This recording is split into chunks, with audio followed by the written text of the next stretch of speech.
Look, like I said, why is yours got to be a different color too? I only have 2 of the blue ones.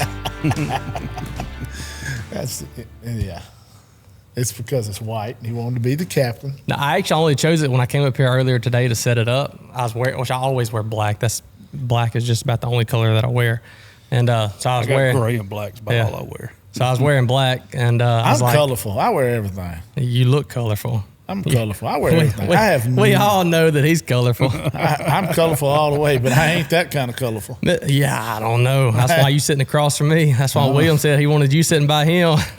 Whoa. I don't swing that way no more.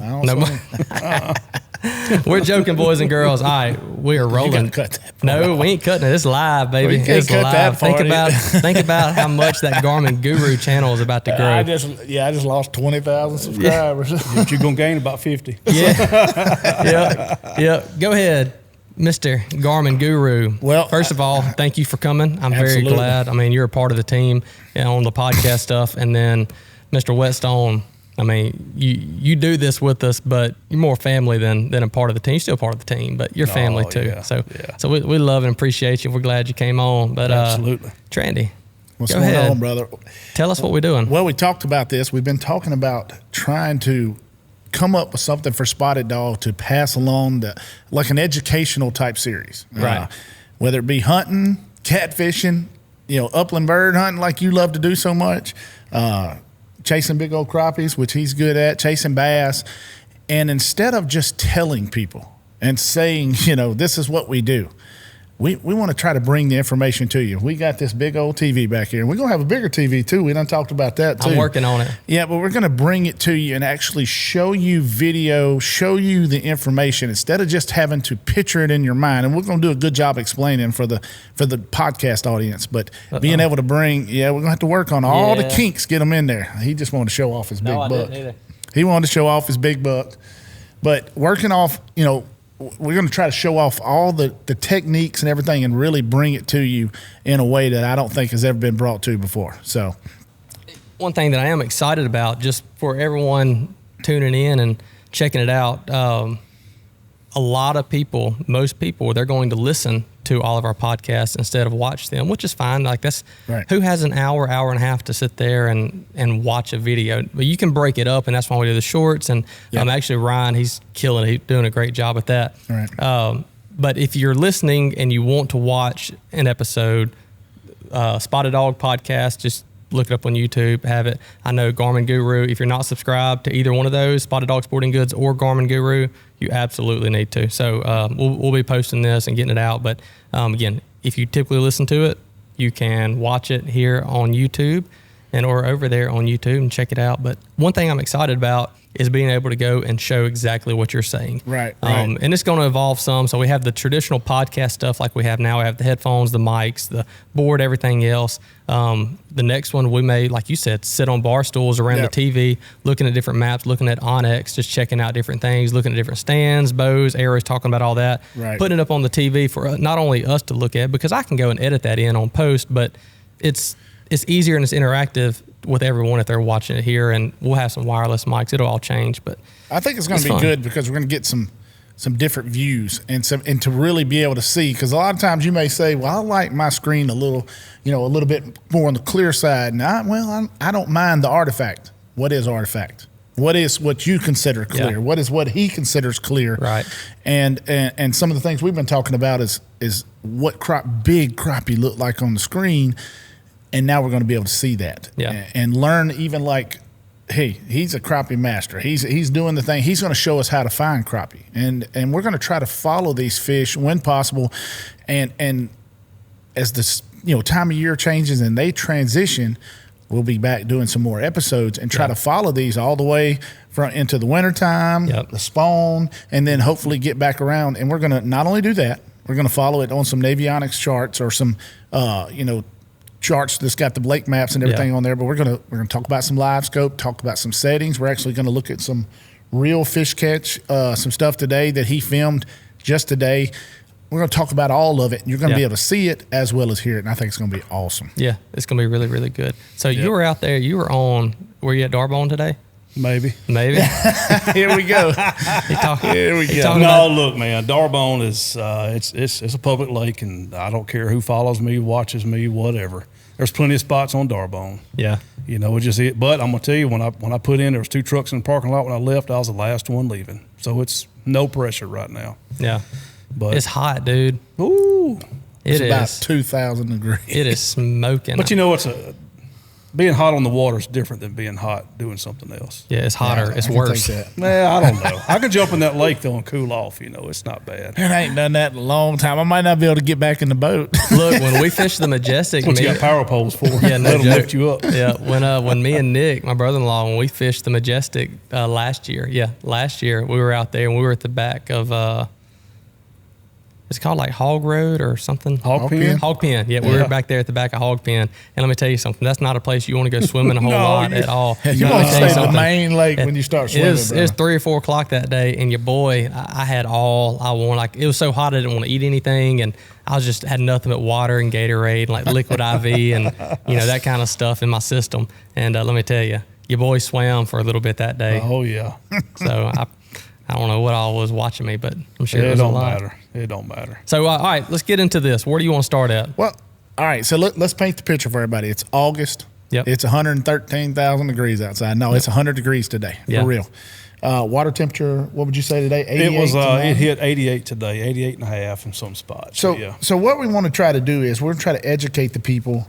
And this is something I hear a lot of professional anglers say nowadays, and it kind of is true, but I think it's been happening long before Livescope. They're losing the true art of finding fish. I can be honest with you, a lot of times I pull up into just areas and I start looking for big fish, and I've lost that art of looking at a map and breaking down a lake. I don't use it quite as much because I have found in my thoughts are that fish they're not stuck to the patterns we thought. There's still some roamers. And that's what I fish for, is more of the roaming type fish, the ones that are away from everybody else. Yes, they still get in points, creek channels, but I don't necessarily do it. But you do, right? So you do use a lot of that. And so that's why I think it's going to be great for you to help us find fish. So it's August, paint the picture, 100 degrees, 88 degree water temperature. I've never been to this lake. So let's get on to the lake right now. And you start pointing where you might start looking. Doesn't necessarily mean they're going to be there, but where are you going to start looking? Well, I can tell you today was perfect because I haven't been on the lake in the last probably 3 weeks. And reason being, we have a big tournament coming up next month, a championship tournament. So my mindset was, man, look, I'm on the water every other day, but it's been different lakes, different bayous, different rivers. But I wanted to get off of Lake Darbone for a while. Reason being, it's a home lake. If you stay on that lake every day, you're going to get stuck in a rut. You're going to get stuck in a pattern you don't need to be. So the last couple of days, I've started going back to Lake Darbone, and it was almost like it was new to me. So it's a new lake. I had to refine these fish. Okay. Now, you have to have an understanding of where these crappie for this time of year. Start with that. You got to have an understanding where should these crappie be. Now, some lakes, they're in 5 foot of water. Some lakes, they're in 15 foot of water. Okay. There was a lake I went to, they were in 25 foot of water. So every pattern doesn't go to every lake. So where do you start? Let's bring up a lake right now. And it's okay to bring up Darbone. Oh, sure. All your competitors right now, they're searching that out, and they're going to see These are not my maps. They're going to find his juice hole. No. We are not logged in. We are not logged in to. We're not logged into that one, are we? No. But, where do you start? You put in, you're going to put in at the ramp here. Yep. What's going through your mind right now with 88 degree water temperature? Where are you kind of starting, even before we get to here? So I'm basically thinking, or I'm hoping, that the fish are going to want to be moving to deeper water here pretty soon. Now, the water's still hot. So what I had to do is I had to pick an area that offered a creek channel that went up to a shallow flat. I got to go let Richard in real quick. Y'all keep on. We're going to keep on rolling. Yep. And it would drop off to a deeper pocket. Then it would drop off to a deeper ditch. I knew somewhere in between these deeper pockets and the shallow flats, there should be crappie. Okay. So I would hit this area, and look, it's probably 300 or 400 yards long. I would hit it with side scan first. Yeah. I located timber, I could see on my side scan I had bait balls. So I had timber, I had different depths, I had bait. Right. Okay, so that's a major thing to me, and this is where it's changed to me. You know, we've always looked for bait fish and things like that. But me, if I go through an area and I don't see bait fish, I roll because that's what they're eating. But that's how I fish. Oh yeah. Because I have found the funny thing is, big bass and big crappie this time of year, they're all in the same area. You're liable to throw your bait out there and catch a 2-pound crappie or a 6-pound bass. It's so crazy how much they interact and mingle together. And that's something that I start doing. I really, really search for bait balls. Yep. So when you come out on the lake, there's a ramp right there where the road intersects. Yep. What are you thinking when you're looking at this map? No, actually, go back to where you was at, Nolan. No, okay. I actually started today. See Massingales on the right side, midway. It says Massingales. Right there. Okay. It doesn't show it on this map, but there's a deep ditch that runs the whole entire bank of Massingales. Okay. Okay, and it parallels the bank. It parallels the bank. It is a deep ditch sitting there, and from that ditch, and you can see the channel on the lower left is the red dots. You see the channel? Yeah. Gotcha. So in between those two, there are contours. There's shallow flats. They go to deeper flats with timber. And what was so funny yesterday, I found fish there just off the main channel, about 14 and a half foot of water. Okay.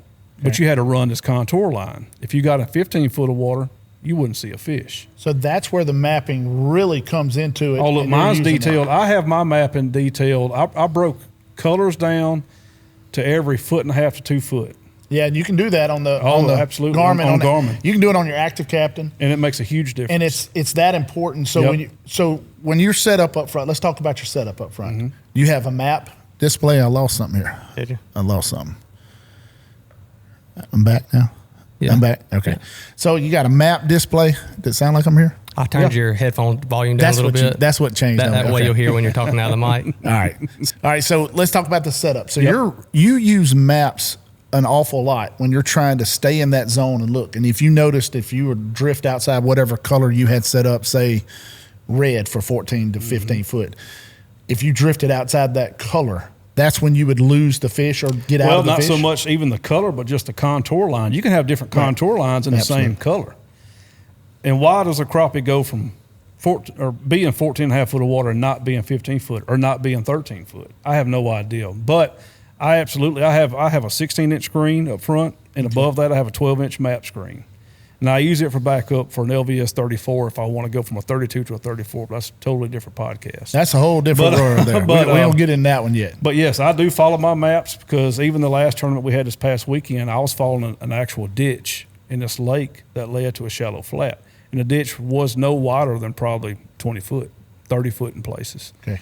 And when I ventured outside that ditch, I wouldn't see any fish. Got back in the ditch, there were fish. So that's how important it was. I didn't do very well, but that's how important mapping is. So if we look on this screen right here, you can actually see the ditch winding, and that's the creek channel, that's the main creek channel, in Doorbone. And you can see it right there. He's got the cursor on it, and that's the main creek channel. But there are other creeks in these. There's so much more outside of that major creek on both sides that this map's not showing.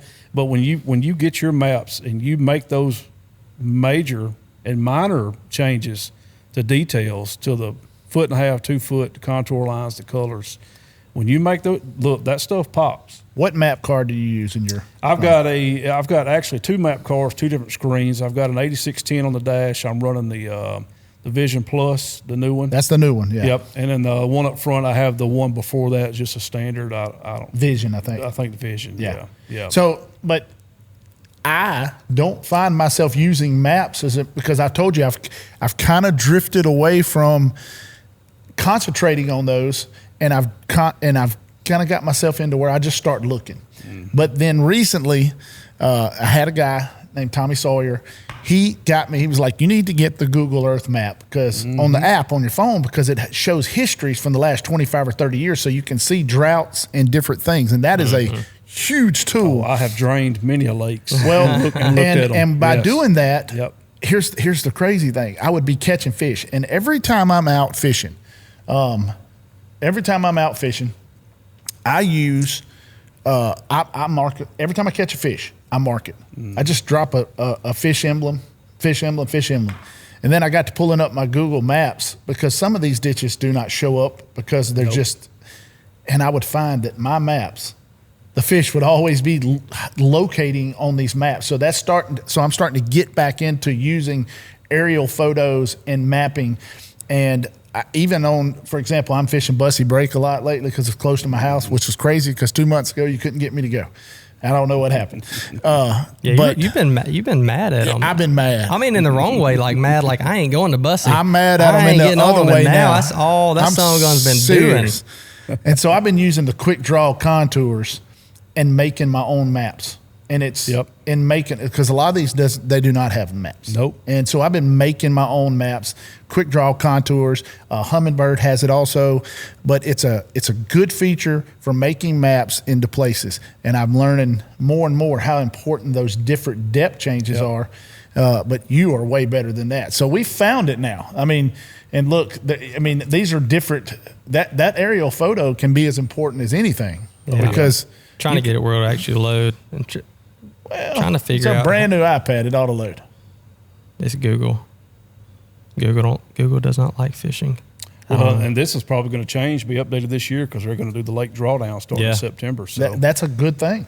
And you'll find out if you look at it now when it's drained versus 20 years ago that the contours and the lake has changed. Oh, absolutely. Stuff have silted over, ditches have silted over. A lot of the ridges that I used to fish.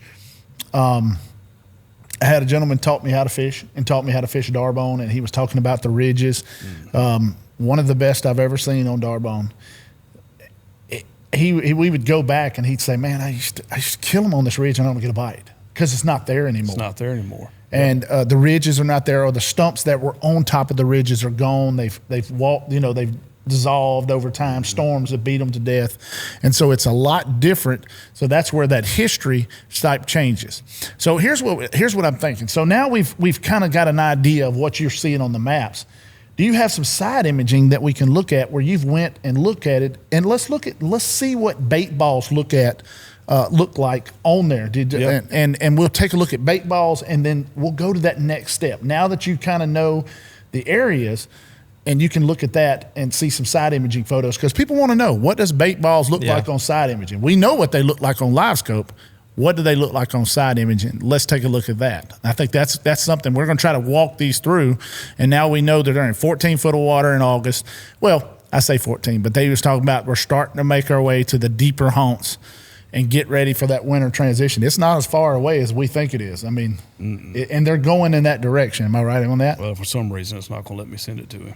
Yeah, man. No, I just pulled up some pictures. All right, so here's great. This is you can see bait balls upper left side or right dead center. Yeah, right there. Yep. There's great bait. There's great bait balls, and so that's what you're looking for in side imaging.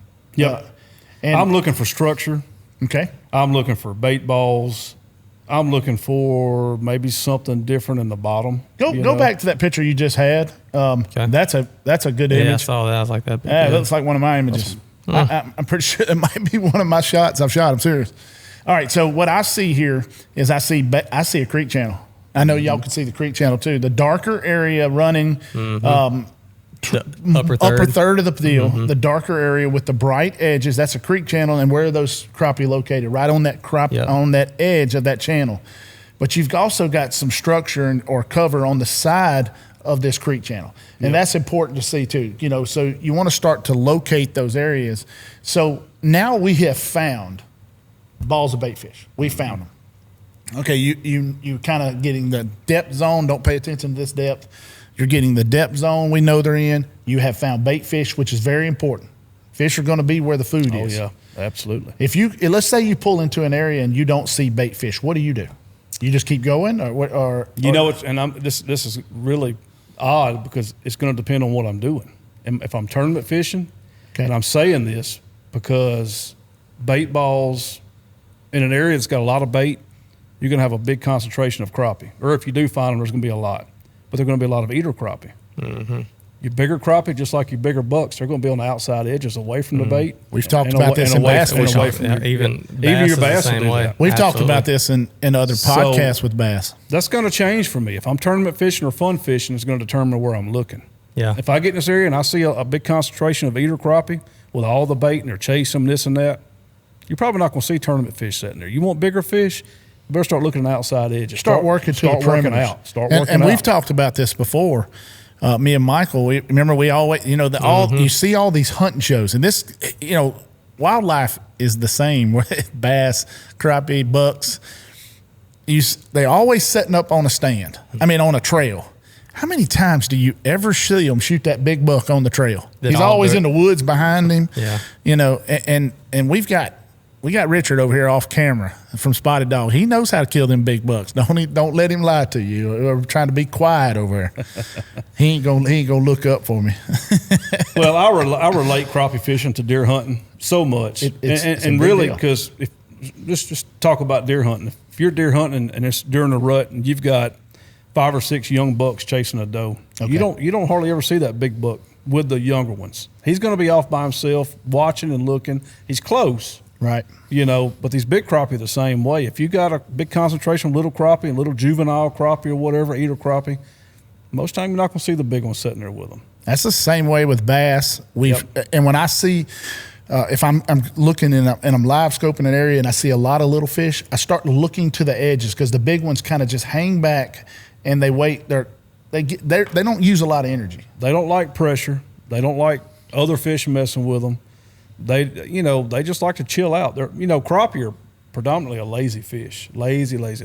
Right. And those bigger fish, they just kind of like your granddad. They want to be left alone. They want to eat supper when it's time, Look at that right there. Oh, yeah. You see that? And that's a side imaging photo of an actual dock. And you can actually see the tons of crappie up underneath that dock. Yep. And that's a side imaging shot. I actually have one before and after. This is you, Garmin Guru. Yeah. I wrecked him. Was him. Well, it's a funny story is I wrecked them and I took a picture afterwards. And there ain't but about 5 left under the dock after I got Well, people really don't believe that. They don't think about using side imaging much anymore to find crappie. Yeah, I think it's all Livescope. It's all put the trolling motor down, start looking.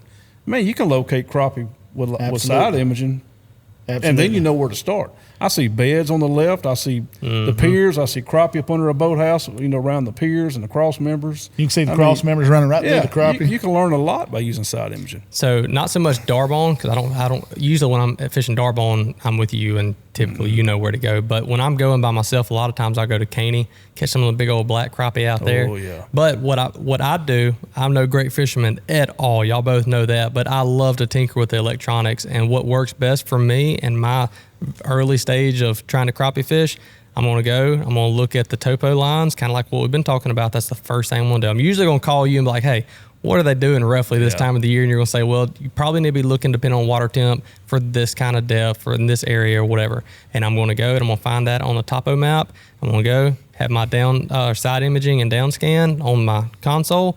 I'm going to kind of peter through there and I'm going to find some. And then once I find a big just wad of them son of a guns look like hornets just sitting there waiting to be caught, I'm going to drop the trolling motor in and put the Livescope on them. Well, like I told you in the beginning, you still have to have that understanding of where these crappie should be. Yeah. Does it work out all the time? Not really. Sometimes it don't work out like that. And I've told everybody the day, you can figure these crappie out one day, the next day they're not going to be there. They're going to throw you for a loop, so that is the challenge. But Livescope don't lie if you pull up and don't see them.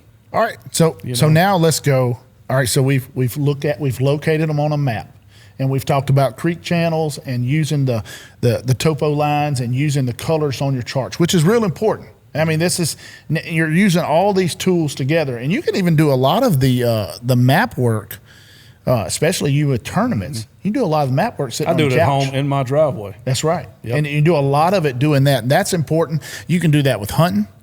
As we're going to see in some later episodes, we're going to use Onyx, Onyx X and stuff like that to really do it. Right. But all right, so we found them. We've used our side scan to find them and start to locate bait fish and actual crappie, as we've seen that you can locate big crappie doing this. And now we're going to drop trolling motor and start to go to work. And you're going to try to catch them. Yep. So we have some video of that too. We're going to pull that up that he shot today. And we're going to start to talk about and really break down. I want to break down the baits. if you're using lead sinkers, the lines, the rods, let's get into that. Let's get some Livescope footage up here. And this man's ripping big fish today. Y'all be ready because that's not it. That's not his? That's not his. The one he sent you afterwards. You got all these big bucks up there. Yeah. So pause this for 1 second. Let's talk about a few things. Let's set it up here. Let's talk about your screens, talk about your transducer, and shoot me some general settings of what you do, because people are going to know the general settings, and we're going to talk about even more later on, but talk about some general settings. Yeah, you got to understand my settings. I'm running a 32. I'm still old school. I'm running the LVS 32. Why do you run the 32 it's just to the 34? It's something that we started with. I feel like I get a better picture with it, but to be honest, the 34 is just as good but the settings aren't the same. You can't take 32 settings to a 34, in my opinion. Right. Not all of them anyway. Right. And we talked about a few of those. One of those being noise rejection. Yep. The 34 has a lot larger viewing areas on the crystals. And what we mean by crystals, those are the reading surfaces of the transducer. Both of them, the 32 and the 34, have 3 reading surfaces. You have 6 beams and you have 3 reading surfaces. The difference is the 34 has a larger surface, larger crystal area of crystals. 32 is a little bit smaller. When you turn noise rejection up on a 32, it doesn't tend to go into that delayed milky return. Whereas the 34, a lot larger crystals, a lot more. It actually filters a lot more stuff out, has a lot better target separation, but it tends to go into that delayed. It almost looks like the fish are swimming in molasses. Yep. And I have said that sometimes, because I am impatient, I will actually use that higher noise rejection because there is a little bit of delay. So when I'm jerking it out of their mouth, because I'm watching them bite it, I'll use that little bit delayed. So sometimes it lets them get it a little bit more. That's just my way of doing it. But you are able to use the higher noise rejection on the 32 without the delay. I do. And you'll see on this video here. So I'm running a 32 and I scan 60 foot out. Okay. My depth stays at 20 foot no matter what. My rule of thumb, if I get 10 foot and below, I'll take it 15 foot deep, 20 foot or deeper. It's going to stay on 20 foot. My noise reject is high. TVG is off. Ghost reject is off. Sorry about the names popping up. I've got my smart services on. That's actually customers texting me wanting tips on setting their stuff up. But, I like that. Yep. So I'll try to get that out. But no, you're good. You can see I run my gain up. It's on 72. I run my gain pretty hot. I like to see detail. My color gain and my gain, I keep them up pretty high. The clutter on that screen, the ghost trees, that don't bother me. Okay. But I want to see, if I can see that fish blinking, I want to see it. Absolutely. All right, so let's find a good one and let's just go right. I want you to stop it right there. Stop that right there. There's a really nice fish at about 35 feet. And I want people to understand what we're looking at, because a lot of people say, where does a fish? Where does it look like? Yeah. And you can see it right there. And go back out to the full screen. And now, okay, so that fish right there, to me, that's a pretty good size crappie. That's what I'm thinking when I see that. He's got that. He's not super bright. He's got that ghosted look. When I say ghosted, he kind of, me and him were talking, if you take your eyes off, sometimes it'll almost disappear. Yep. And so when people start to understand that that's a good size crappie, but there's another one about 40 foot at the bottom of that tree, he doesn't look as big. He's a thinner profile, a little bit brighter, and there's a little small one up there about 6 or 7 foot on that tree. Yep. So that's when you're starting to look for it. I think there's one on 25 there. It's kind of hard to tell. On the left side of that tree. Is that one on the left side? Yeah, if you run it, something may show up. Let's see. Because you got to figure sweeping. See, but you see how bright he was on that return, and his size truly showed it. So when you're as a tournament angler and even as a recreational angler, you're looking for those larger fish, and that's the signatures you want to look for. So we've seen some small fish. And you've actually had some good pictures of some bait fish and things like that. There's a big ball of bait fish. You're going to see my bait dropping up here on that. Is that the splash coming in right there? No, I think that's a bait ball. If he plays it, you'll see. Let's see. I think well, that's a nice fish right there at 35. Yep. He's kind of seen ghosting. Yep. There's another nice one down there at 22. See, right now I'm looking for what I call catchable fish. A lot of these fish, and it's going to take time on the water. A lot of these fish are not, in my opinion, easy targets. You can see my bait coming down now. And I'm offline of the fish. And the trees are going in and out because I'm sweeping that transducer back and forth. All right, stop right there, Nolan. And so when you say you're sweeping it, why are you sweeping it? Because that's something we want to talk about. A lot of people, they think they see a fish. Personally, I know why I do it, but why are you doing it? Because you're the crappie expert. I'm going to tell you the number one tip I tell, and I take a lot of people out on Darbone and other lakes and teach them how to use their electronics. And the first thing I tell them when showing them a fish on the screen and their bait, I said the number one thing you have to do, especially with crappie, bass might be different, is you have to make that bait as bright as that crappie. Excellent. So I'm going back and forth. It's just like fine-tuning the scope on your rifle. I'm going back and forth, not as much now because I'm focused on a target. Okay. So I'm going back and forth just a little bit, and I'm making that fish dim and bright. Dim it, and when he gets super bright, now I'm going to start finding my bait. Is it the same brightness? If it's not, I could be off a few inches. In the crappie world, that's a lot. Well, the reason we do that is we got a 20-degree beam. Yep. A fish, and I'll just say it. Let's say at 30 feet, that beam is approximately 10 foot wide. So you're seeing a 3D dimensional world displayed onto a two-dimensional screen. Yep.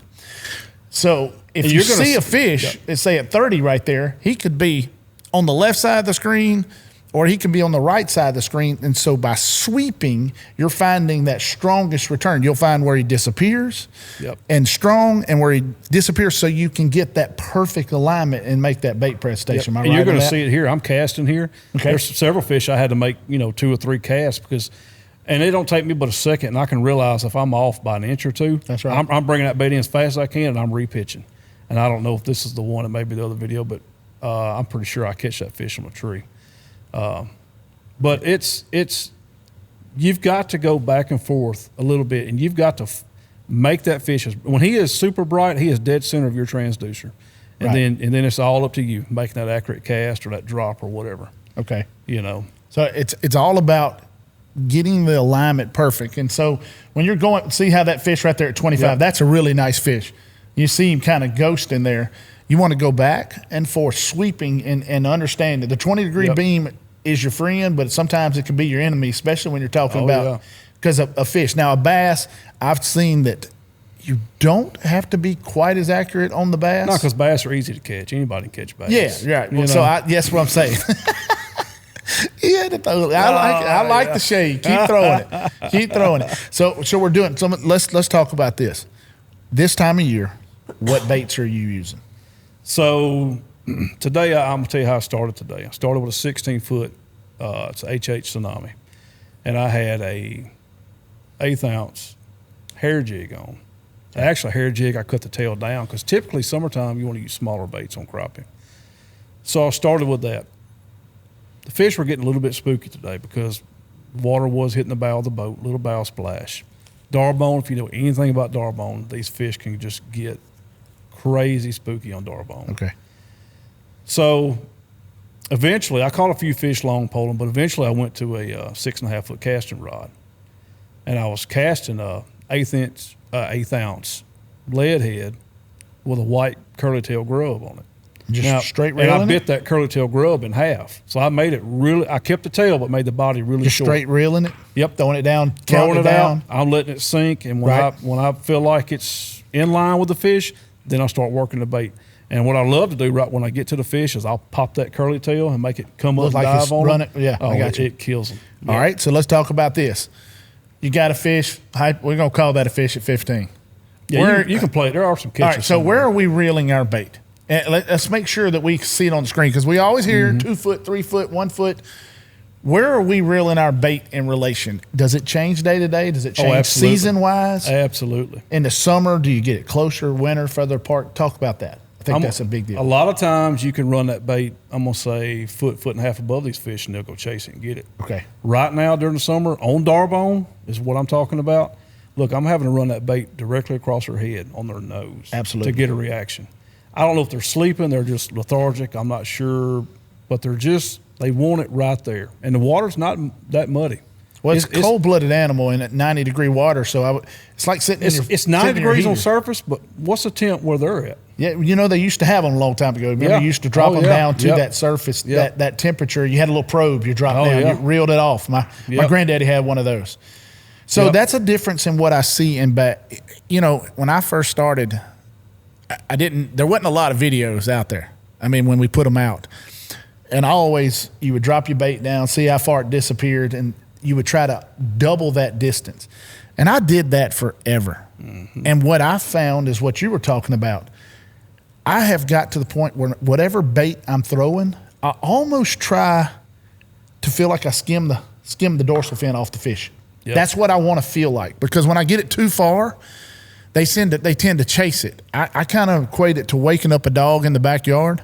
Scares him, he's going to bite. It scares you, he'll bite. You create that reaction. Mm-hmm. Whereas if he can see you coming, a lot of times he may bark at you and he follow, but he won't bite you. You know, a lot of times. And I think that's kind of what I've started to do, where I used to have distance-wise. Now I'm trying to skim the back. If I could send him this other longer video, it won't go through. But I actually had a fish exactly what you're talking about today. Right. It was profiled up on a tree, and you can see my bait. I'm all over this fish, and then finally you'll see the bait shaking because I'm shaking that rod tip. And when I do that, he flutters and wakes up. Right. And he attacks it. I don't catch him, but he attacks that bait and spits it out and takes off. But because you spooked him and he bit it out of an impulse and a reaction. He just reacted. But that's what it took. And it took me a minute and a half to get a reaction out of that fish. Excellent. But my rule of thumb, and I tell all my clients, you fish for that fish until you get a reaction. If you do not get a reaction, you miss that fish entirely.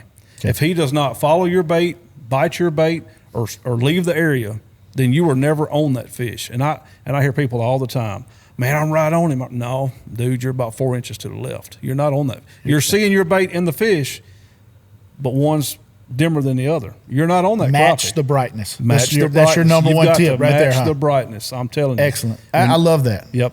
So I mean, you hear that. You hear that a lot. But that's the sweeping that we're talking about. Using that transducer back and forth, finding that perfect slot in that 20-degree cone, and really finding it. So, hey, we're really breaking them down and learning those type of deals. I use a lot. Went to a lot of the little jig head minnows because I can catch bass. Any fish you see swimming in the water, eat it. Big crappie, big bass, they'll eat it. And I've kind of gone away from a lot of the other baits because they eat it so well. Yep. But here, there's some other things we'll talk about. We've talked about your rod length at this time and why you switched and what you needed to do. Mm-hmm. What do you feel about line? You feel that fluorocarbon is a necessary evil, or do you, like Mr. Crappie, what does he say? Wally Marshall, he uses yellow line. I mean, I have seen a time, especially on Darbone and other lakes, where in the beginning I was a braid guy, but I have seen crappie flare away from braid. Why do you think that is? You think it's that, or do you think, like Kevin Van Dam says, he thinks it creates a hum in the water? I do believe that too. Absolutely, it's a little more dense. But casting now, braid floats a lot more than fluorocarbon, so the baits don't get down there quite as much. And then I went to using braid in a 4 or 5 foot leader, fluorocarbon leader. Okay. Well, now I'm thinking, why not just go all fluorocarbon? Right. Because when I start breaking off a few fish retying baits, then I got to tie a whole new leader on after a while. Okay. So I'm a straight fluorocarbon guy. Now, this is going to sound funny, but on my long poles, I'm using 14-pound fluorocarbon. I use 12. Yeah. Reason being, I can rake it across that boat deck. I can rake it across a log, whatever. Right. I don't worry about that. Now, I am going to retie after, 10, 12 fish. I'll retie. You can break 14 pound, but it takes a lot more abuse. Now, casting, I like 6 pound fluorocarbon. Just for the smoothness of casting. It's smooth. But not for the, it's not as much for the fish are going to see it. It's just because it's ease of cast with an 1/8 ounce bait. I'm using 16th or 1/8 ounce most time casting. 6 pound just gets it down. If I want to fall a little bit slower, then I'll go to maybe a bigger plastic. I'll slow that 1/8 ounce down or 16th ounce. Okay. There's ways you can manipulate the fall. And sometimes that matters, but sometimes I will cast a fish in 6 to 8 foot of water. And you got to have everything kind of just right then, because your bait's going to fall pretty fast. Right. So, but generally on my casting rod, 6 pound fluoro from K9. I use straight K9. It's a great line company. Yes. and 14 on my long poles. So, another theory I've got on the braided line. You ain't old. You how old are you? 30. You're not old enough. You never play. You've done it. The old telephones when I used it, Mama and Papa's, you had to yarn. You're not old enough to play with the cans. You're not old enough to play with the cans though. Yes. But you would talk and you would pull those strings tight and you'd be able to talk. And I've said this since Livescope, it's my number one thing. What Papa told you a long time ago, sit down and shut up, the fish can hear you. Mm-hmm. I think Livescope has proven to me that is true, and especially with braid. I think it transmits down the line and they can hear you. I truly believe it's like a telephone under the water. These fish are way more advanced to hearing sound of thing than we are. Yep. So they can hear those noise and those transmissions. They can hear it running through the guides, and I think it makes a humming noise that something doesn't sound right. And not only that, and I've shown customers that if you're casting or long poling, and I've used the example you just talked about, if you bump that rod on your graph, absolutely, or if this metal ring hits that blank, any little thing, especially when the fish are finicky, look, you're going to get a reaction. It might be the wrong one, right? But I've proved it many times. My number one thing is I'll show people when I do a lot of lessons on the water, is to get over a ball of bait fish, stomp my foot. Yep. Just on the bout, and son, every bait fish goes. They may come back, but they do that. They'll flare, and I think that's one of the number one things about you got to be quiet. You were talking about it earlier. Water slap on your boat. Oh, it's a killer. But that's how important all these little things that we're talking about today. And so we've really broke it down. We've got the lines. We've got baits. Let's talk about color. Boy, that's a subject. I'm going to say most of the time, I'm not going to say color don't matter. I've been to some lakes that are color sensitive. Mm-hmm. But I tell people, pick a color you have confidence in. That's your number one bait. Yep. Pick a color that you have confidence in, because how I pick a bait is basically by the profile of the bait. I said that's a lot with crappie, is profile. Crappie, there's 3 steps: profile, presentation, and then maybe color. Excellent. How you present that bait to these crappie makes all the difference on different days. The profile of your bait makes all the difference. Let's explain profile, because a lot of people, you hear the word profile. Everybody, what is profile? Is it size? What is profile exactly? Golly, it could be size. This time of year, I'm cutting so many plastics in half. I'm taking hair jigs. I'm trimming the tail off of them, making them smaller. So it's length. It could be length. It could be everything. I've actually taken plastics and taken my knife and run them down the middle and made 2 baits out of one plastic. I mean, it's just profile to me, and I use exclusively Crappie Monster baits, and they are sponsor of mine. But I'm going to tell you why I use Crappie Monster baits. They have some very excellent profiles. They have a 2.5 out there, maybe a 3-inch minnow. Looks like a big swimming minnow. You can cut it in half or whatever.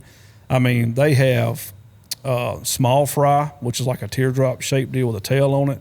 I cut them in half. They have split tail plastics, but you can turn them on the side. You can flip them upside down. But you have to let these fish tell you what they want. So even last weekend, I went through 7 or 8 different profile baits. But the reason being, I have black crappie, white crappie. And you know as well as I do, black crappie, man, they react totally different than white crappie. One of them loves wood, one of them loves open water. It's just amazing. So profile is the number one key. Yeah, okay, color. Find something you're confident in. Everybody has I don't care if you take a tequila sunrise worm, bite it in half, put it on a brim hook. If that catches crappie 20 years ago, you get confidence in it, use it now. Right. But profile, find that profile that these fish want. Could be small, could be large. I will say, try to match the hatch bait balls now. I could see some shad today floating on top of the water. They were probably 1.5 inches, something. Okay. So I know, and even when I'm catching crappie, I'm looking in their bellies. What are they eating? Right. What size of the bait that they're eating? Once you kind of figure that out, you say, okay, now I got these crappie follow my bait, follow my profile, but they're not biting. You need to present it different. They want something different. That can be speed. Pitching it across it, zipping it by their head, dropping it straight down, holding it on their nose until your arm's about ready to fall off. I've had to do that a lot of times. Right. It could be the difference in an 1/8 ounce or 1/16 ounce if you're casting. Sometimes running a lead weight above your bait take that lead weight off, because even that extra weight above your bait, they can feel that zipping through the water, and it's something in their mind is something different. Mm-hmm. But it's so many little minute things. But if you're fishing for crappie and you're getting the same reaction, which is not putting the fish in your ice chest, but they're following and not biting, you better change something up. You better change your profile. You better change your presentation. That's a good thing. So I want you to pull up another video, and we're going to talk about, you were talking about catchable fish. Mm-hmm. Let's look at some on the screen and say whether you believe these are catchable, size-wise. What are you looking at here? So not that one. Go back to the other video. Yeah, let's go to that one. All right, so when you talk about catchable fish, mm-hmm. What says a fish is catchable? What says a fish is not catchable? I know what I'm looking for, and I'll say that first. When I'm looking for open water fish, I want a fish that is a little bit less active. I want him to be still. I don't want a fish that's swimming around. I can't hardly chase him down. That drives me insane. Nope. I want a fish that's more stationary, that seems to, if he'll sit still for 30 seconds, I got him. That's what I feel like. When I see, I don't care how big he is. I'll try it, of course. If I see a big one swimming. You're talking about crappie? Crappie, bass, anything. Okay. I want a more stationary, more subdued fish that's kind of just hanging there chilling. In the wintertime, they tend to do that a lot more. But in the summertime, you may have to go through 15 fish, and then you'll see one just sitting there. And when he's sitting there, I can sweep and really do it. So when you see a fish that's moving a lot, and you'll see it on this. You can't keep up with them, and they're not. It's hard to get your bait in that 3-inch spot that you need to get it to right on their face. Well, he's darting left and right, up and down.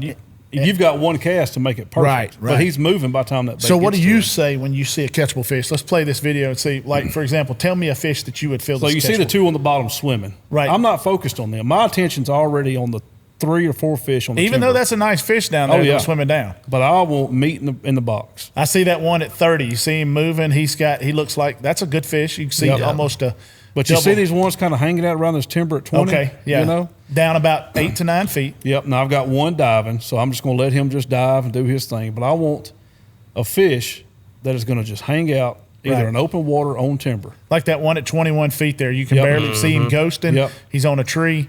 That's that fish that's stable. He's sitting there, and then you can present the bait. Yep. And that's what I want to know. That's that one at 27 feet right there, and the one at 35. That's those ghosted fish we were talking about, and they're being still. Yep. Now the one swimming by, it's acting a fool. You can't catch him. No. And you can see the timber going in and out because I'm sweeping that transducer right now, and I'm looking at 60 foot. Okay. So that's a good one right there. Yeah, everything at 30, 25 foot, if I'm still moving, I've already bypassed that. I'm looking at 60 foot because all this time, when you finally find a catchable fish, now you got boat control. And that's a whole other podcast. That's important. Yep. You got to start hitting your brakes. I don't know if you got brakes. I got 5 trolling motors on my boat. But man, I ain't got baby. I'm all gas, no brakes. Well, no, I got brakes, no brakes, baby. Because I'm not doing it now, but a lot of times I'm going 2.5 miles an hour skiing. Well, and we saw it in one of the videos a while ago too. You were rolling through there pretty quick. I could see you visually hitting that little pedal down there and engaging them brakes, slowing down. So there's a difference, and that's important. You have it on your trolling motor. You're covering water, really looking hard for that fish and then you're slamming your brakes on. All right, I'm doing it different. I ain't got the brakes. I'm like, a lot of people don't have the brakes. Yeah, most people don't. So what I do is I creep into the wind, and I move very slow, and I'm scanning. I don't go 10 to 2. Man, I'm going 3 to, I'm going 9 to 3. I'm making huge sweeps, and I'm really looking. I use a live foot, which is a motorized turret. So I put my trolling motor, a lot of times I'll set it on like 1, where it's barely creeping forward. I mean, really, and then I use my foot to scan that deal back and forth, and I'm looking constantly, and I'm scanning in just large segments. And then when I see one, because a lot of times I'm looking for bass, but I will catch a crappie. I like to do that too now. I'm getting good at this now. I'm getting good at this crappie thing. I'm telling you about. I'm almost finna change. Oh, boy, we got another one. I'll get me a skirt and go out there before it's over with. Look, son, catching them crappie with this dude right here, between you and Steve, let me tell you, I'll wear a skirt anytime just to get to go out there. But that's the difference. But it's 2 different setups. where you can go fast, slam on the brakes. Me, if I go to slamming on brakes, I don't have them, I wash them out. Here's a difference in another difference in setup. You're using 60 feet. When I'm crappie fishing, because of my speed, I'm using 30. I try to stay in the 30-foot zone because anything that I see, I'm fishing for. And I'm going so much slower. You're actively hunting a lot of speed, so you're at 60. There's a big difference. And that's, that's a good point. What people have to understand when they watch this, our fishing strategies are different, but the details of how we're approaching these fish and catching them that's what they got to pay attention to. How you get to those fish, that's up to you. If you want to put your transducer on a pole, trolling motor, live foot, whatever, have brakes on the back, 20 trolling motors in front, it don't matter. Getting to the fish is the main goal. Getting the fish within range to catch him is the goal. So then how they get there is up to them. The details they better listen to and understand are how are we catching these fish? What are we doing? The profile, the presentation, the colors. Excellent. That doesn't fit everybody, not everything, but take something away from it. How I fish isn't like how the other 30 guys in a tournament fishes, and normally they beat the skirt off of me. I don't know about that. But, I mean, it's been closer. But I seen you the other day showing up on the leaderboard over there. I saw you. Yeah, but I didn't win. That's what burns me. But it's and look, and I learn every day I go out, every tournament, every fishing trip I go, I try to learn something new every time. So, and that's just time on the water, hours behind that graph, hours in that boat. So you don't have to have a 22-foot Skeeter or Ranger with brakes on the back and all this. You got to have Livescope. You can't catch crappie without Livescope. No, it's not even possible. I mean, it's not possible. Never. No. You got to find the personality, take your personality and try to match up your personality to your equipment. Yeah. And when you find that, you'll find that perfect mesh point. And it takes a lot of time on the water to figure out how to get all of those. Yeah. It really does. But the day it works and you start catching fish, now you got confidence. And guess what you're going to do, partner? You're going to start doing better and better and better. Well, see, and like better. exactly what you're talking about a while ago, you said you're looking for the sleepers, the ones kind of lurking in the shadows, just kind of chilling. That's what you're going for. I don't know I know I learned this from you. I don't know if it was intentional or I'm doing the wrong thing, but especially when we went out and we looked at the first point a while ago on the map, I think before we even got started over there around the little island, we were, I know this was early spring, Richard was there, but we were targeting the big football looking fish that at 50, 60 feet, they had tail separation, like the crappie. Yeah. And we were going, and they were swimming, and we were going out there and doing this, trying to stay on them. And those, we smashed them. And then even the other times that we've gone out, like the last time, it was, I don't know, it was 2 months or whatever ago, me and you went. But when we went out over Bear Creek, wherever that place was, it was a little bit more like you were talking about. I don't know if it's the water temp or what, but the fish, they were a little bit more congregated at that point and a little bit slower, but we were still the ones kind of swimming through the column. That's the ones that we were catching that day. Yeah. And not saying you can't catch the others, but that's the style I really like is going the chasing. I like chasing them. I did and I don't mean to interrupt you. I did a guy with a crappie professional is around Lake Fork, excellent fisherman, and he took me chasing. So and we caught some giants. So then I got off the boat. I said, I'm about to die. I mean, you holding this rod, it's like, it feels, I'm telling you, it feels like a steel rod by the end of the day because you're constantly trying to manipulate it and pull it in. And that's not what I like to do. So it didn't fit my style. So I found something that fit my style. I started looking for the little sleeper fish. Yeah. Where you may like to look for those different, and some people say, well, and if you're really good, you can go back and forth. And I can't go back and forth. I can't do it. I ain't got enough rod. Just got to give it time. I start chasing bass. I can't help them. I like them big jokers, boy. It is fun. But I'm gonna tell you, dude, those freaking crappie, getting on them. God, oh yeah. Look, I could never look at my boat again up until about 30 minutes ago. Even before this podcast, I'm like, oh, I wish we was talking about food plots or saddles or bows or, man, I wish that's what we were talking about today. And I'm gonna tell you now, I'm ready. We ain't shooting bows in the morning, Richard. We're going to Darbone. All right, so let's do the last part. Let's pull my video up with the settings. Okay. And all right, so what we're going to do every time we do one of these episodes, whether it's monthly, bi-monthly, whatever, we're going to try to bring up a setting that is a big deal. So go ahead and pause the screen right here. Okay. One of the number one things people ask you, I know everybody asks you this, what you put your gain on? That is one of the hardest questions to answer. And a lot of people, if I tell them a number, they think that's set in stone. And it is a great starting point. But you need to find a gain. Gain is what? Sensitivity. It's sensitivity, and essentially it's a filter built into it because it doesn't change how the transducer shoots in the water, because you can change the back and forth. It doesn't shooting a different signal. But what it's going to do is what's showed on the screen. And it's important to not only match the sensitivity, just like we were talking about earlier, the fishing style, we have to match the sensitivity and some of these settings to your fishing style also. And I believe that, like you can't, if you're fishing super fast, you got your gain at 100, you ain't never going to see nothing. Everything's, but if you're fishing really slow, I might be able to shoot my gain a little bit higher because I have more time to break down the screens. But understanding what gain does to your screen, we'll go through this. This is a little thing where I put it down on 50 and then I shoot it up to 100. And then we'll talk about why you set your settings and how you set your setting of gain, which I think is important for people to understand. Like me, I tend to stay around the 65 to 68 mark. Why? I'm going slower. I'm really, I'm breaking down. I'm looking for every little thing. I'm just panning real slow, taking my time.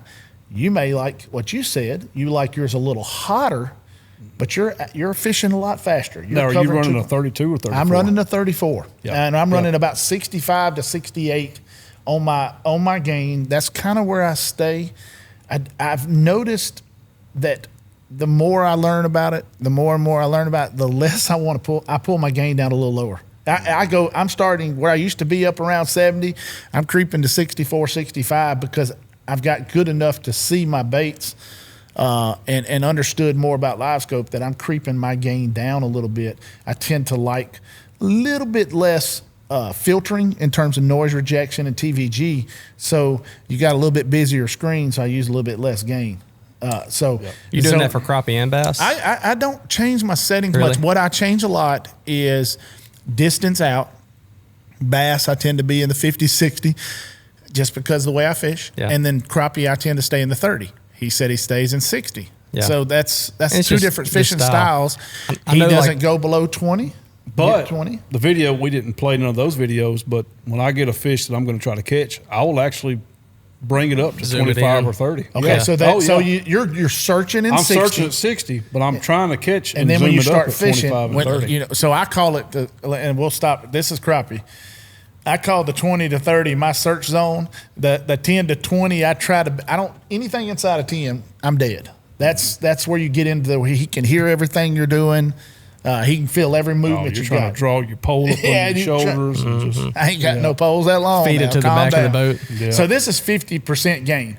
And as you'll notice, as we're going up, and I put the nice little labels up there for everybody, 55% gain. You're starting to see a little bit more. This is actually a 32 transducer at the time. You're starting to see a little bit more start to show up in the water. And it starts to get a little bit more sensitive. You're starting to pick up the smaller objects more and more and more. So now we're up to 60. As you can start to see some of the bait fish, you're starting to see a little bit more of the detail. Now, I always tell everybody this. You have to watch out for going too high because you'll start to blow your screen out. If there's two fish and you've got your gain too high, they'll blow each other out and look like one big fish, and you'll be chasing a big fish and then turn into two fish. Finding that sweet spot in gain, which at 65 is the number that I like. This was it's a good number, but you notice 70. Now we're starting to see everything, and then this could change depending on the time of the year. But you're starting to see more. 75, you start to see a lot of artifact. What is artifact? It's all of those little specks and things pollen in the water, algae, plankton, pollen. That's another that's a whole podcast. Different demon. That's a whole podcast. But if you'll see, like it's at 75, I think and now I'm getting to, you get up there to 80, 90, but as we go down about 65 to 68, and that's what I kind of feel is optimal for me and my fishing style. What do you feel is optimal for your style? I fish a lot. My gain stays between 70 and 75. I like that clutter on the screen. Why? Why do you like the clutter? Sometimes I have seen, if I have my gain around 60, 65, I have missed, or big fish have gotten up on me, and I never saw them at 30, 40 foot. Like you talked about the ghost fish earlier. Yes. For some reason, I don't know if they're coming straight towards that transducer. Whatever the reason being, sometimes they just don't profile and show up like they should. So I'll run my gain hot, 70, 75. It puts the particles in the water. It puts all the stuff people don't like. They want to look at their Livescope and see a screen like this one. But I feel like it shows me, and even if it's just a tail wag, it shows me something of the fish. I'm just not missing detail. Or I might just be seeing a little spot that I know is a crappie. Mm-hmm. And I may have seen him at 60. I may have lost him at 40. But now he's starting to show back up at 30 and 25. It's just, I'm used to seeing it. That's experience, though. I'm used to, I know what I'm looking for. I'm used to watching it. And I just, us men, we just don't like change. That's right. Well, you may not like this. You may not like this. I have no idea. And I have not seen you do this. I catch on to everything you do, and I try to implement that. And you too. I'm going to run when I'm crappie fishing. I want my screen not blown out, but I do want to be able to see a lot more. And I do what you do. 60 foot is when I'm out there hunting for them. That's what I'm going to do. I'm going to have my range set out to 60 foot, and I'm going to run at minimum 70. But there's really time out really fast, which is not on the screen anymore. When you had yours pulled up at 70 a while ago, there was a lot more, not clutter, but a lot more artifact. There was a lot more stuff that was being blown out than watching your video. Same transducer, but there's a lot more that goes in to the clarity of the screen and what you are or are not looking at, or how hot those returns are, depending on all the other settings that you have, all the other stuff. But that's a whole different deal. It is for sure. But I'm going to go and I'm going to run at 60 foot. Usually when I'm crappie fishing and I'm running and bass fishing the same way, like I have my LVS 34. A lot of times, maybe wrong, I'm going to have it set on 100 foot when I'm out there bass fishing. I'm trying to find them. I'm scanning. My transducer's on my trolling motor. I'm scanning. I'm trying to find them. It's going to be on 100 foot. And my sensitivity, my gain rather, it's going to be typically 70, 72, something like that. I'm trying to find them. Same thing with crappie. I'm at 60 foot. It's probably going to be mid to low 70s. And once I find something I'm trying to fish. You fish faster? Yeah. I think that's a big deal. Yeah. When I try and find something, when I see that fish at 50, 60 foot out, I'm going to go to him. I'm going to go. I know about where he's at. Even if he's roaming, I know about where he's at. I'm immediately dropping down to 30 foot on my range, and I'm dropping that gain in 68, 69, something like that. And that way I can really dial in on that fish then. Now I'm going to ask you something you might not know on yours. What's your color gain? 80, 90%. Speed determines, like me, I told you, I even when I go, and I love Lake Fork, there's so much timber. I'm really slow, and I'm looking because you're so much. If I go too fast, first of all, I'm probably would break my trolling motor and everything off of there. But they get behind these big trees, and if you go too fast, you'll miss them. Oh yeah. And a lot of times, by the time you see them, you better, if you ain't already on the brakes, you're going 100 because you need the distance because of the speed. I'm slower, so I guess I'm a little bit more methodical, which I never thought I would say that word from me. Yeah. But I'm creeping up through there, and I'm looking, and I'm taking my time, and I'm trying to see behind every single little tree. You probably covering 2 miles and 3 miles in a couple hours. I probably can't cover a mile or two in a day, but I'm really, and here's the thing. I catch a lot of fish. Some guy that covers 3 miles catches a lot of fish. Yeah. He's looking for his type of fish, looking for my type of fish. I'm looking for a sleepy fish. You're just searching faster for sleepy fish. Yep. Well, and the only reason I'm going faster is because that's a tournament side coming out in me. Okay. Fun fishing, I do slow down some. And you talking about snapping trolling motors, I've snapped 2 on Darbone this year. But tournament fishing, I'm rolling 2.5, 3 miles an hour. I got the trolling motor on 7 or 8, so I'm rolling. Yeah. But that's tournament side. So there's going to be things we talk about that I might say and not mean to that might pertain to a tournament fisherman, not a weekend fisherman. There is a difference too in some things. I'm about 5 to 6. I have the Ultrex, and I'm about 5 to 6. So, but more so instead of my speed going out, not a NASCAR. So when I'm talking about I'm hunting and I'm moving quick, I mean like this. That's when I'm talking about quick. is I'm not wasting time running around like this. I'm not trying to get from point A or cover a bunch of water, which I do that as well. But I'm not so much on my speed going out as fast on, running 8 or 9 on my trolling motor. Different styles. I'm talking to get about, to the same point. like I'm going to go, if I'm going and I'm scanning all the way to the left and I see some trees and stuff over there and I'm like, okay, there's probably a bass or probably some crappie or whatever I'm searching for. It's probably going to be over there. If I don't see it, I'm not wasting time on it. I'm going to continue to scan somewhere else. And when I get up 5-10 foot, I'm moving like this, and I'm going right back and hitting it from another angle. We're going to be able to see. And so that's what I'm referring to as fishing fast. That's what I'm doing is just trying to cover as much water, not so much in speed going from point A to point B, but just, again, articulation of that foot pedal moving left and right. That's really what I mean by speed. Yeah, that's great. So let's summarize it up. Like I said, once again, we're in August, 100 degrees, about 88 to 90 degree water temperature. They're moving to the deep haunts. They're getting ready to go to those deeper winter spots. So you're trying to intersect them, somewhere to get into the edge of those creek channels. Am I right on that? Did I say that right? Yep. And we're trying to downsize our baits for the month of August we're trying to downsize, working on profile, and really working on using our maps and our side images to follow those specific contours. And then you searching long distances, 60 feet, I'm 30 feet, but that's not the point. The point is getting to the common, and that's putting fish in the live well. Yep. And being able to do it. And then and using the proper tackle and stuff like that. But we found a lot of that is what's comfortable to you and what makes you feel like you can catch fish, because confidence is your number one lure. But we don't forget about all the tools we have. Mm-hmm. Some people get caught up so much on Livescope, me being one of them. Forget about side imaging, maps, Google Earth, and things like that. So topo lines, that's what we're looking at. Reading topo lines is really, really easy. If you will take 10 minutes and just YouTube a video, people can teach it a lot better than I can. Right. If you will literally just YouTube how to read topo lines, it don't matter if you're searching for elk in Colorado or crappie here on Darbone. Yeah. Learning how to read those is way easier than what it looks, but you need to learn how. But I just wanted to pull this up and kind of be able to wrap this up. Y'all dissect this. If you're going, I know both of y'all know where we're at right here. We're talking about the depth. Is this something that you're going to try to fish, looking for crappie right now? Oh, yeah. I'm going to say on the lower part of the graph, you've got, looks like a creek channel. It goes off into 20 foot of water. Right over I here? can see the creek channel. Yep. Yeah, right down there. Yeah. Look how close it is to the bank. I know exactly where that's up Little Darbone. But I would start on the edge or in that creek channel or on the edge of it. Now, this time of year, I'm just going to start at that point.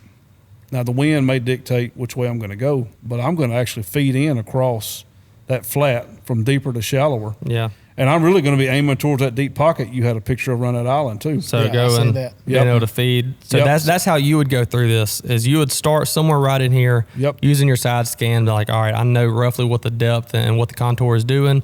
I'm going to start here, and you're working your way back east. Yep. And it was just like yesterday. I did the same thing basically in another part of the lake.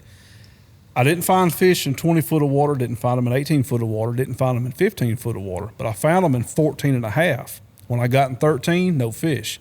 Backed up to 14 and a half foot of water, then I started going down that contour line at 14 and a half. The fish were just there, lined up on timber.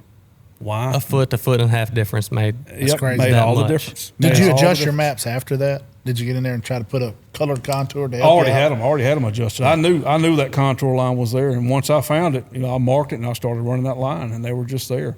But a half a foot to a foot difference made all the difference. Wow. So quick question here. I know we said we're about to wrap it up, but I want to learn something. So if you're talking about you're coming and you're fishing this little swing here in this creek channel, if you're trying to go and you're at 20 foot, and of course it gets more shallow running back to the left, why would you go back to I understand going back to the right, deeper water, bigger water, and other things, but I get going back to the right to be able to hit this, but why would you start out fishing 20 foot, like right there, versus coming in to the very drastic change of coming, I know that's 18, but being able to come and hit that pocket? Well, like I said a minute ago, wind would make the difference on that. Okay. Today, boat control's the most important thing. Right. If there's no wind, dead calm water, which it was yesterday, those are tough days to fish. Fish can hear everything, they can feel everything. Boat control's a lot tougher on dead calm days, but really, it was just weeks since I've been on the lake. I knew they weren't in the creek channel, but maybe they're getting close to the edges. So I want to start. I know in another month or two they're going to be in the creek channels. Really, in September they will be, because they're going to drain the lake on the place they got to go. So I want to just start there and just look, and then start going away from that creek channel to either deeper water or shallower water. But I wanted to run across a flat to look. Yeah. And that's what I did. I was running a straight line covering the most different depths that I could. Instead of running, like a guy told me, if you're not seeing fish, why would you stay in 14 foot of water and keep running 14 foot of water? Right. You need to start going to different depths. So I had the contour lines running one way, and I just run a straight line across the whole field, until I found them. Yeah. I had bait, I had timber, everything was there. So I knew the crappie had to be there. Close. They had to be close. Find that zone. They had to find that zone they were in, Awesome. Well, that's awesome being able to go and being able to see that, actually being able to show this, this is a good idea, being able to show it up here. I think as we hone it in too. Yeah. And really understand what we're doing. I think, like I said, we was talking about the bar stools. Yeah. And setting Michael and Richard up on the side and letting them break down a property. Yeah. How they would hunt it, how they would maybe set up food plots and those type of things, and really get in depth with the hunting part of this. Hey, it's August. We're talking about, or say October, we're talking about bow season. What are you concentrating on? I've got a feeder here, here, and here. We can throw Onyx maps up there, and you can really do some really awesome stuff with that. Yeah. I think that's a great educational deal. Yeah. I think we can do that. Well, and one thing I'm excited about is Giddy, I know we didn't have today. We talked about this Monday or something like that. I'm like, hey, y'all want to let's change this week up a little bit. Let's do a podcast up Wednesday.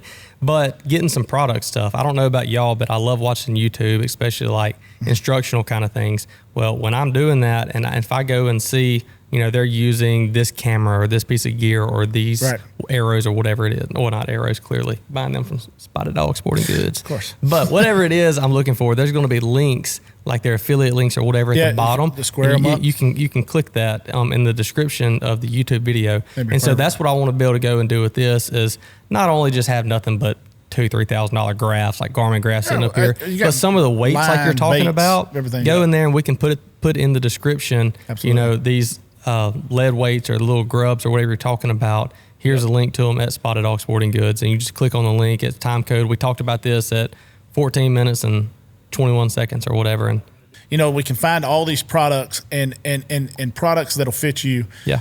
And the good thing about Spotted Dog is that it's not a large retail store that everybody loves Bass Pro Shops. We all stop there, and it's a cool destination. But I don't know Johnny Morris. I'll never meet him. Yeah. But I can meet the owners of Spotted Dog, more personable. You can get into the fishing department, their gun department, their bow department, the best two bow guys I know. Well, and they're taking time with you. When's the last time, not knocking Bass Pro. We've all spent our fair share of money there. But when you go to Bass Pro, you're not looking for knowledge or insight or little tips and tricks on anything. You go to buy what you're going to buy. You know what you're going in. You're looking for fun, and you want to buy some fudge or something like that by the fish tank. That's going to be about it. Richard, how many guys just randomly called you so far this week or even today just asking a question about bows?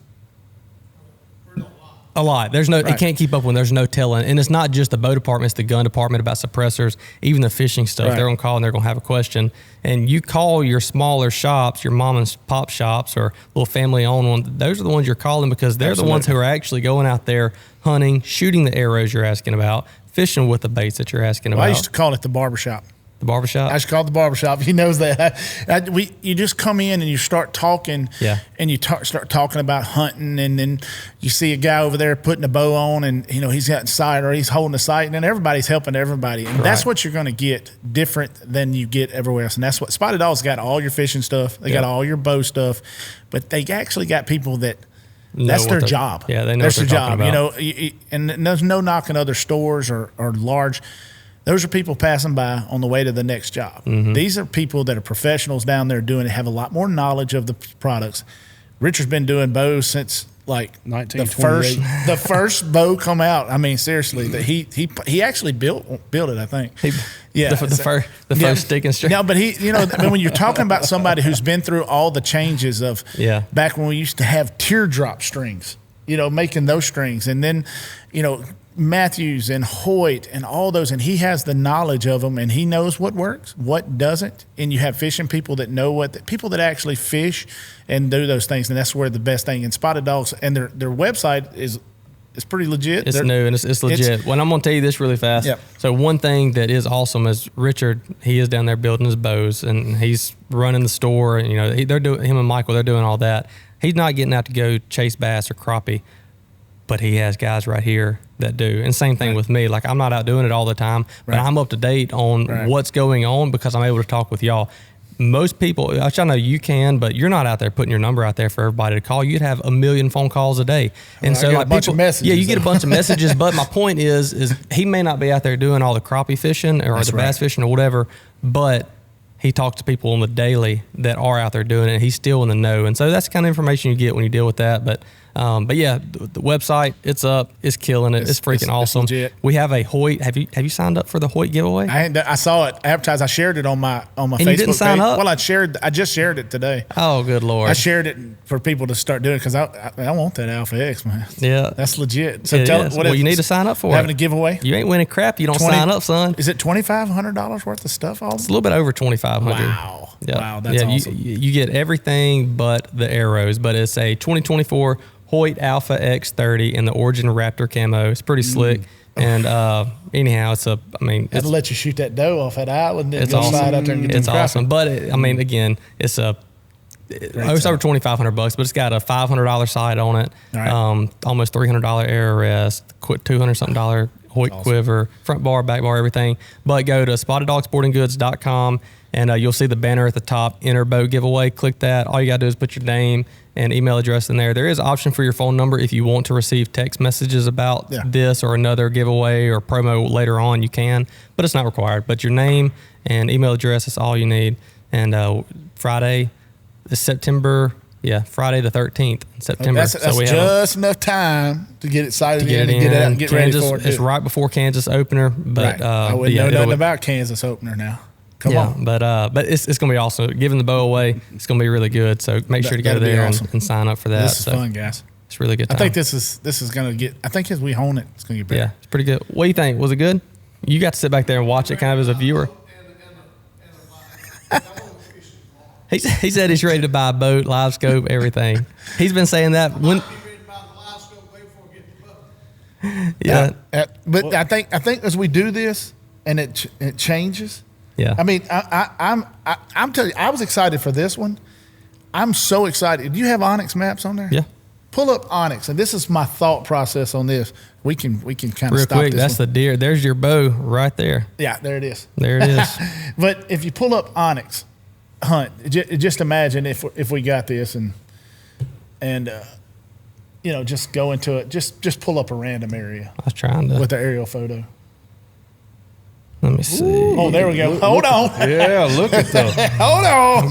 I'm getting away from Louisiana. We'll go. Hey guys, and for just for $20, if you call me, I'll let you know exactly where he's at. You can get to those Kansas hot spots because we know he ain't be there. Don't you got the aerial photos? Yeah, on there? I'm about to pull it up. All right, so this is how I keep it right here. When I'm looking for this, it doesn't matter if it's this is kind of my thought process on this. Having you and Michael sitting right here, and as we're talking about stands, early season, October, where are you hunting? Why are you hunting there? We got bedding zones, feed zones, and you can really break down for the people why you would be in those areas, where you would set stands with predominant south winds, blah, and so on and so forth. And you can really teach people these areas, like looks like an SMZ or a streamside management zone right there with in between those. So you can, those are perfect spots that for deer hunting, but you could talk about it, really teach the people. Some people are new and they want to learn this stuff and they don't have a clue. They just got in a hunting club. They don't have a clue. They just sticking a stand up. And back to the topo lines, there's so much. Like I immediately gravitated over towards this area right here. There's so much that, and just you start reading these lines and you know how deer or fish, whatever works. You see that creek doesn't right take there? much. You see that creek? Yeah, and it's probably, that creek right now has water in it, but it does not take much to be able to realize, Ain't got no water in it right now. Shoot, it does up there. But if you think about it, that's in Louisiana with a creek. You got hardwoods. You got this is Kansas right here. But I'm saying, let's just say hypothetically, yeah. Gotcha. You got creeks, you got hardwood trees dropping acorns, and we could talk about all of that. Yeah, it's some really cool stuff. You need to, if you get one thing away from this, you need to learn topo lines. You really need to. Here's some public ground stuff. It doesn't really matter. That's what I think Michael would be good at, doing a public ground hunt. My ears are sweating. Are they? These things are hot, dude. Yeah. Yep. That'll be fun. I think the deer hunting one is going to be awesome. It'll be really good. All right. SpottedDogSportingGoods.com and www.SpottedDogSportingGoods.com. That's right. We're about to roll. We've been rolling an hour and 20 minutes. This is probably the shortest one we've had yet. But it was so much in there. It was good. Did you enjoy it? Oh, man. Always. Got to get back on the water and shoot another one. Yeah, I know. We got to get back out there. Maybe me and Randy can hook up and get on the water and shoot some video. Well, we supposed to do it one time. Thanks for the invite. Yeah, I'm good. I'm good over here. Yeah, I'll just show up. That's what I do anyways. We'll you got to bring the equipment, You'll let you film. No, I'm coming to fish, baby. Get that 16-foot tsunami. All right, so podcast over. We're going to stop right there. All right, look, we're going. Y'all, I enjoy it. We about to break out of here. But again, for real, the bow giveaway, you can go to our bio and on Instagram, Facebook. We have all kind of pictures and videos on there. We're posting new stuff. TikTok, go check it out. Spotted Dog Podcast on TikTok as well. And it's really good. But SpottedDogSportingGoods.com. Stay up to date on everything. And we'll catch you guys next time. That was awesome. Had a great time. Awesome. Thank you guys for coming on. Bye, everybody. Right. I can't wait. That's why I had to get off camera.